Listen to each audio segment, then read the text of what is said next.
X हो. हीच company पुढे जाऊन oracle financial services software limited म्हणून जगभर ओळखली जाऊ लागली. हो ना.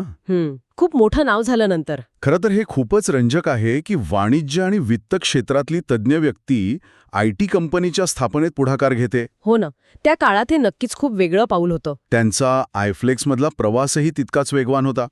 1993 मध्ये म्हणजे कंपनी सुरू झाल्यावर केवळ 3 वर्षात ते कंपनीचे CFO बनले, चीफ फायनान्शियल ऑफिसर. फक्त 3 वर्षात? वा. हो. या भूमिकेत त्यांच्यावर कंपनीच्या जागतिक स्तरावरच्या आर्थिक व्यवहारांची जबाबदारी होती.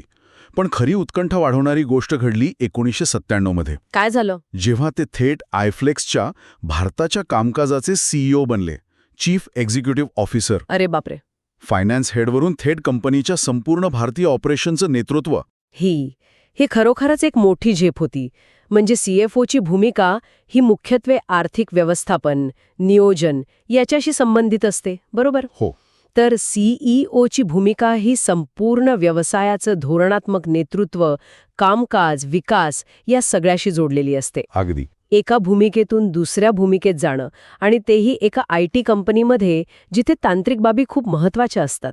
हे त्यांच्या अष्टपैलू क्षमतेचं आणि व्यावसायिक कौशल्याचं उत्तम उदाहरण आहे. खरंय. म्हणजे ते केवळ हिशोब तपासण्यापुरते मर्यादित राहिले नाहीत, तर व्यवसायाची दिशा ठरवण्याची क्षमताही त्यांनी दाखवली. आणि त्याचा परिणाम पण दिसला असेल ना? नक्कीच. त्यांच्या नेतृत्वाखाली आयफ्लेक्सने खूप मोठी प्रगती केली.